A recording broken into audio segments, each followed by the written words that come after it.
네, 안녕하세요. 오토플레이입니다. 저는 지금 기아 자동차의 K9을 시승하고 있습니다. 페이스리프트를 거쳐서 돌아온 K9을 만나보고 있는데요. 일단은 외관 디자인의 변화가 가장 큰 폭으로 바뀐 변화의 포인트라고 할 수 있겠죠. 과연 지금부터 이 K9이 어떤 매력을 보여주는지 지난번에 한번 시승기로 전해드린 바 있긴 하지만 이번 모델은 어떤지 저와 함께 만나보시겠습니다. 고급스럽고 우아하고 편안합니다. 이 차에 타고 있는 과정 자체가 굉장히 부드럽게 느껴지는데요. 그래서 그런지 아무래도 이 시승기의 톤도 좀 더 낮춰서 안정적으로 깔려가는 것 같네요. 지금부터 이 K9이 어떤 매력을 보여주는지 알아보시겠습니다. 네, 기아 K9 일단 외관 디자인의 변화가 굉장히 큽니다. 전면부 이미지를 보시면 가로로 넓게 퍼져 있던 그릴이 더 넓어지고 헤드램프는 보다 얇아졌어요. 덕분에 차가 훨씬 더 넓어 보이고 또 강인한 인상을 전해주는 것을 볼 수가 있죠. 특히나 LED 헤드램프의 그 형상들을 10분 활용해서 좀 더 하이테크 이미지를 잘 전해주고 있는 최신형 세단이라는 느낌을 잘 표현해내고 있습니다. 전면부 이미지만 놓고 보면 변화의 포인트가 굉장히 반갑게 다가오고 아주 잘 디자인했다라는 생각이 들죠. 그리고 측면부를 보시면 휠 디자인을 약간 변화를 줬는데 개인적으로는 좀 더 스포티한 느낌을 전해주고 있기 때문에 이 또한 매력 포인트가 아닌가 생각해 보게 됩니다. 그리고 사이드 뷰를 보고 있어도 헤드램프에서부터 이어져 오는 라인이 굉장히 좀 더 샤프해졌기 때문에 이런 부분에서도 상당히 만족도를 느껴볼 수가 있죠. 그리고 후면부로 넘어가시면 약간은 놀라실 수 있어요. 테일램프에 디자인 변화가 생겼는데 좌우를 가로로 길게 이어놓은 건 뭐 그럴 수 있죠. 기존에는 양 끝에만 위치한 테일램프 형상을 가졌었으니까 좀 더 변화를 준다는 이미지에서 좌우를 길게 이어 놓는 것까지는 그렇다 칠 수 있고 번호판을 아래쪽으로 내린 것도 뭐 충분히 수긍 가능합니다. 근데 한 가지 좀 낯설게 다가오는 게 기존의 테일램프 형상을 그대로 두면서 길게 이어놓은 이 라이트 형상은 아주 얇게 처리가 되어 있어요. 그러다 보니까 이 양끝은 뭉툭하게 되어 있고 가운데는 굉장히 얇고 심지어 이 양끝에는 디자인적인 요소로 이렇게 물결 무늬처럼 포인트를 줬는데 이게 혹자들은 생선 가시 같다라는 이야기를 많이들 하고 계시죠. 실제로 봐도 그런 것 같기도 한데 라는 생각을 들게 할 정도로 이거 디자인을 왜 이렇게 했을까라는 생각이 저 역시도 드는데 글쎄요, 이런 부분들은 어떻게 보면 조금 아쉬움으로 다가오기도 하는 것 같습니다. 개인적으로는 기존 K9의 디자인 완성도가 상당히 높았다라고 생각하고 있기 때문에 좀 더 예쁘게 변할 수 있었을 텐데, 아니면 앞은 좀 바꾸더라도 뒤는 조금 더 변화의 폭을 작게 가져갈 수도 있었을 텐데 왜 이렇게 바꿨지? 라는 생각이 좀 들기는 해요. 실물을 만나보고 있으니까 전작보다 더 예뻐졌다고 표현하기는 좀 어렵겠네요. 아무리 봐도 더 예뻐졌습니다 라고 표현을 할 정도는 아닌 것 같고, 다만 확실히 신형이다 라는 느낌이 들긴 합니다. 두 대를 놓고 뭐가 더 신형 같아? 라고 물어본다면 이쪽이 더 신형인 것 같아 라고는 누구라도 선택할 수 있을 것 같은 그런 느낌을 전해주고 있어요. 외관 디자인의 변화는 이 정도로 정리를 할 수가 있을 것 같고요. 아무래도 페이스리프트 모델이다 보니까 변화의 폭이 굉장히 크게 다가오지는 않습니다. 기존의 모델에서 좀 더 상품성을 개선하는, 그리고 사실상 이번 K9이 K9 역사의 마지막을 알리는 모델이라고 해요. 향후에는 기아에서 플래그십 세단을 이 내연기관으로는 만들지 않을 예정이라고 하고 있어서 거의 이번 차가 마지막 K9이 될 가능성이 상당히 높은데, 또 모르긴 합니다. 지금 모하비의 역사를 놓고 보고 있으면 모하비가 계속 마지막이라고 했지만 계속 그 모델을 약간씩 바꿔가면서 역사를 이어가고 있죠. 어떻게 될지는 모르지만 사실상 이 이상의 큰 변화 혹은 풀체인지급의 변화를 느끼긴 어려운 상황에서 마지막 K9이 어떤 매력을 가졌는지를 알아보시면 좋을 것 같아요. 일단 실내에 들어오면, 도어를 열고 실내에 들어오면 정말 넓고 쾌적하고 부드럽고 고급스러운 실내 공간이 펼쳐집니다. 그리고 바깥의 디자인 포인트의 변화 한 가지를 제가 놓쳤죠. 바로 로고입니다. 기아의 로고가 신형 로고로 새롭게 적용이 되었죠. 이 부분도 사실상 뭐 외관의 변화에서 가장 반가운 요소는 이 로고의 변화일 것 같아요. 네, 그리고 실내로 들어와서 봐도 스티어링 휠 중심부에 있는 로고가 새롭게 변경되어 적용된 것을 확인할 수가 있습니다. 이 부분이 변화의 포인트라고 할 수 있겠는데, 사실상 그 이외에는 뭐 우리가 느낄 수 있는 변화는 없다고 보셔도 무방할 것 같아요. 다만 이 카멜 컬러의 인테리어로 꾸며진 실내 공간이 굉장히 고급스럽게 느껴진다는 건 정말 큰 장점이네요. 최상급 나파 가죽으로 아주 부드러운 가죽 마감들을 하고 있고요. 시트에도 마찬가지입니다.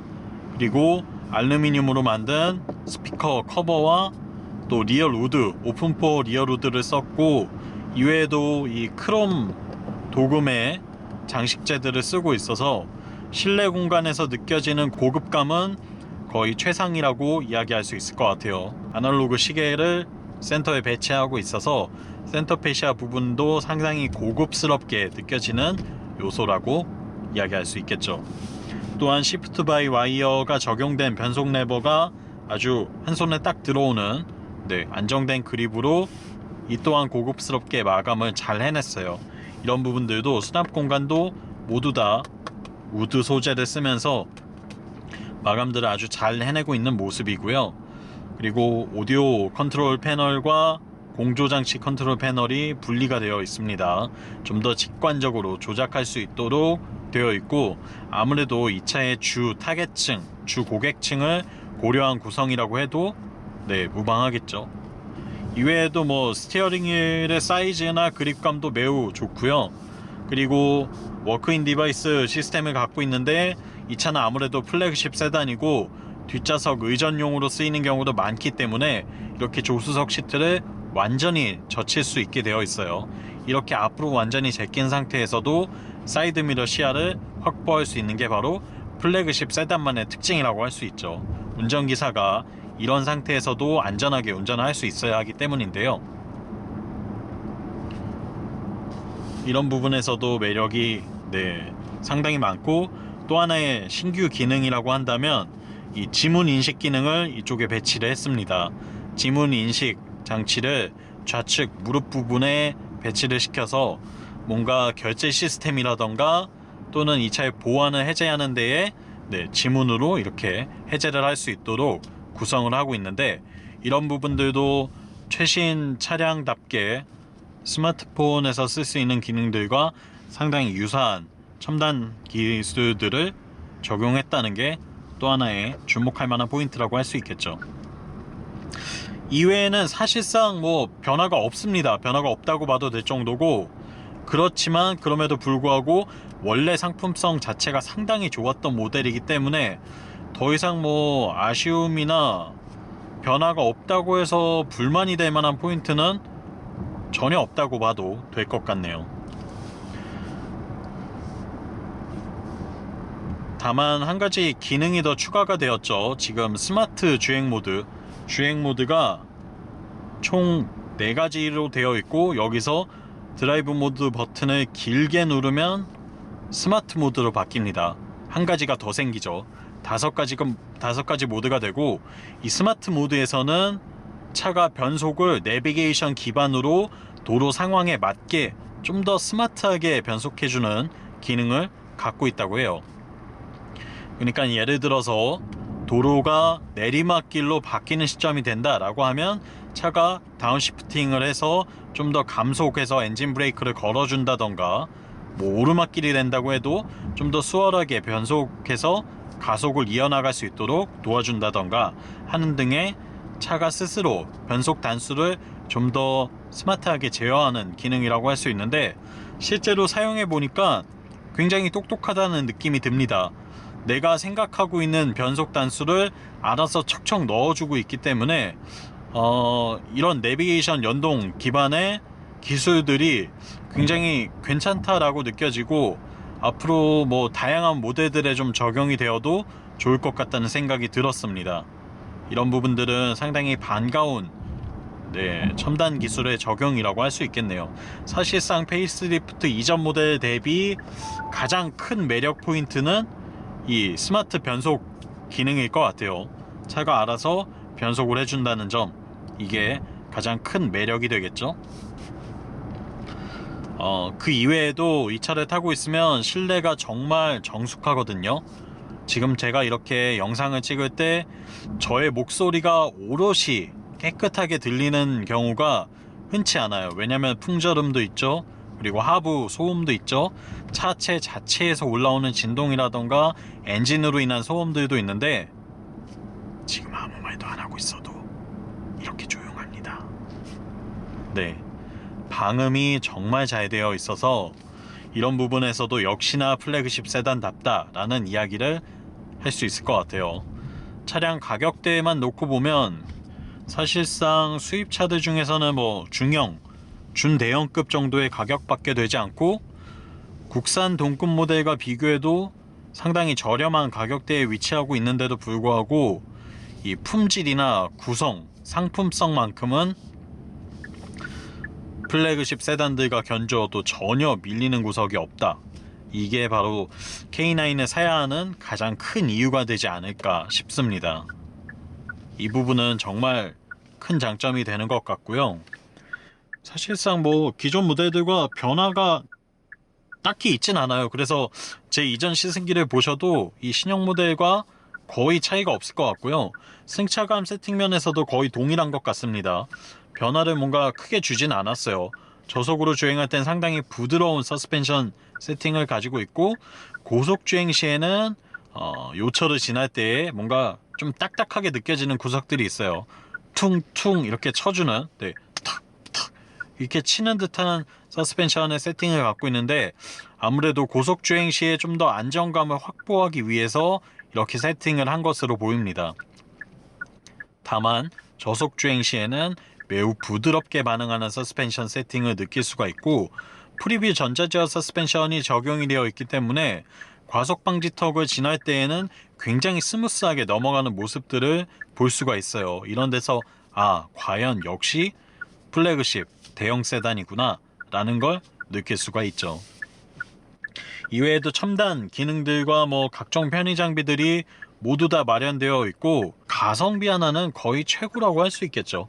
제가 지금 타고 있는 차는 3.8L 가솔린 자연흡기 엔진이 들어가 있습니다.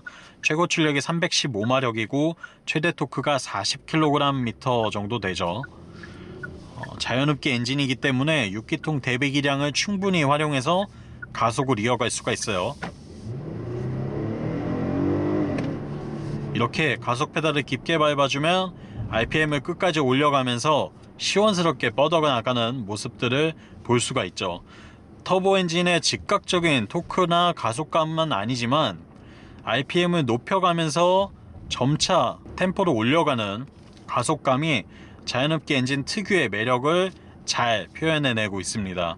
뿐만 아니라 내구성 측면에서도 좀 더 이 차를 오래 타는 분들에게는 자연흡기 엔진이 더 유리할 수 있겠죠. 다만 세금 부담이 조금 더 높아질 수 있고요. 이건 지난번 K9 시승기 때도 말씀드렸지만 나의 주행 패턴이나 나의 상황을 고려해서 3.3 트윈터보가 좋을지 혹은 3.8 자연흡기가 좋을지 선택을 하시면 될 것 같습니다. 그리고 반자율주행 기능 관련해서도 직접 한번 시연을 해보면 차선을 아주 잘 물고 매끄럽게 주행하는 모습을 볼 수가 있어요. 물론 스티어링 휠을 잡고는 있어야 합니다. 안전을 위해서 스티어링 휠을 잡고는 있어야겠지만 굉장히 매끄럽게 주행하는 모습을 볼 수가 있고요. 고속도로에서도 상당히 스마트하게 잘 반응해주기 때문에 운전의 피로도를 상당 부분 덜 수 있다는 것, 이것 또한 장점이 되겠네요. 제가 이 차를 타고 약 200km 정도 시내 주행이랑 국도 주행을 번갈아 가면서 편안하게 그냥 마음대로 타고 다녔는데요. 기록하고 있는 평균 연비는 리터당 7.5km 수준입니다. 뭐 이 정도 연비라고 한다면 2급의 대형 세단을 3800cc 자연흡기 엔진으로 타는 데 있어서는 충분한 수준이라고 이야기할 수 있겠죠. 더군다나 4륜구동인데 이 정도 수준의 연비를 보여준다는 건 상당히 고무적인 포인트라고 할 수 있겠습니다. 특히나 이 차는 고급류가 아니라 일반류 세팅인 점을 감안했을 때에도 또 하나의 매력이 될 수 있겠죠. 이렇게 K9을 좀 만나봤고요. 디자인의 변화가 가장 큰 점이고 기존에 좋았던 상품성 등은 잘 이어나가고 있다라고 정리를 할 수 있을 것 같아요. 그러면서도 기아의 플래그십 세단이자 대들보 역할을 하는 모델로서 역시나 가성비 하나는 최고구나 라는 이야기를 전해드리면서 이번 시승기를 마칩니다. 영상이 유익하셨다면 구독과 좋아요로 응원도 부탁드리고요. 또 궁금하신 점이 있다면 댓글로 언제든지 남겨주시면 제가 아는 선에서 최대한 답변 드릴게요. 사실 지난 K9 시승기가 이미 올라가 있기 때문에 이번에는 조금 더 가볍게 만나봤어요. 좀 더 이 차에 대해서 디테일하게 느껴보고 싶다 하시는 분들은 지난번에 제가 올려놓았던 K9 시승기를 참고해 주시면 될 것 같습니다. 디자인의 변화랑 그리고 스마트 모드에서 변속 예측 기능, 여기에 지문 인식 기능을 제외한다면 사실상 거의 동일한 것 같습니다. 제가 몇 달 전에 타봤던 그 차랑 거의 동일한 모습을 보여주고 있기 때문에 그 시승기를 참고하시는 것도 좋을 것 같네요. 전 다음 이 시간에 또 재밌는 시승기로 돌아오겠습니다. 안녕!